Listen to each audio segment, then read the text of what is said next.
Освен писателка, сте и преподавателка в Института Сервантес. Как успявате да намирате време за преподаване и писане? Да, това е един от интересните въпроси на един от читателите на блога The Crazy Admins.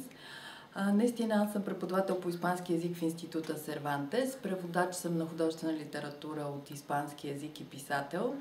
И мога да споделя моя опит, а то е, че ако човек се организира добре и искрено желая да се занимава с нещо, ще намери време.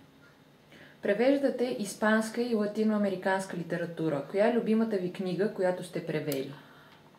Имам няколко книги, които съм превела. Всички много ги харесвам, но особено чувство ме свързва обикновено с последната книга, над която съм работила. В момента на българския пазар е една много интересна книга на Артуро Перес Реверте "Обсадата". Имате ли любимо време в денонощието, в което да пишете? Не мога да си позволя да избирам времето в денонощието за писане, но има някои неща, които са необходими, за да мога да пристъпя към писането. И това е спокойствие и да се намирам в помещение с затворена врата. Доколко вашите лични преживявания и опит намират отражение в историята и изживявате ли емоциите, които описвате за главните персонажи в творбите си, докато пишете? Това е зададен въпрос отново от няколко читатели под различна форма и е нормално да се вълнуват хората от нещо подобно. Смятам, че опита и преживяванията на писателите и на хората, които творят, по някакъв начин наистина влиза в техните творби, съзнателно или несъзнателно. Но за мен е много важно и се надявам това да го има при мене, да се усеща жизнената позиция на твореца. Имате ли любим жанр? Жанровете, които чета и ми харесват, са много. Отморявам се с криминалния жанр. Последните години особено ми харесва да чета исторически романи. Моля да споделите с нас някоя книга или автор, който да е оказал голямо влияние върху вас и може би върху творчеството ви. Навярно има такива, но не съм се замислила специално върху този въпрос. Мога да кажа неща, които ми харесват и които препоръчитам с удоволствие. Това са автори от българската класика: Емилиан Станев, например, Йордан Йовков.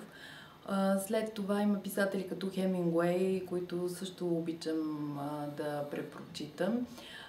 Има български автор с много красиви новели и към тях се връщам с удоволствие. Това са новелите на Богомил Рейнов.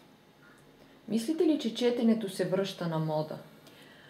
Предполагам, че хора, които познават по-добре процеса на издаването, продажбите, биха били по-компетентни по този въпрос. Във всеки случай аз вярвам, че хората продължават да четат и има много грамотни хора и това е вече залог, че те могат да протегнат ръка и към нещо, което е написано. Какво мислите, че трябва да притежава един автор, за да пише хубави книги?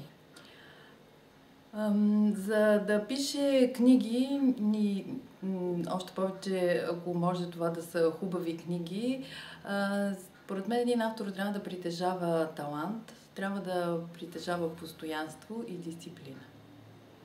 Някога смятали ли сте, че можете да станете толкова преуспяващ автор?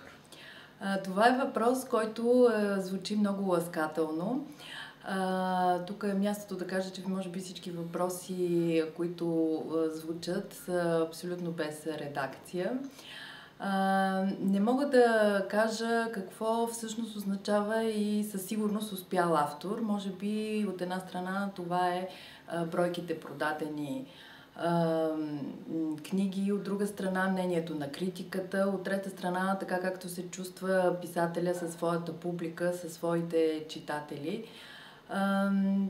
Или може би всичко това накуп. Във всеки случай, за да стане човек успешно да постигне нещо в кариерата си, според мен отново е необходимо талант и много постоянство.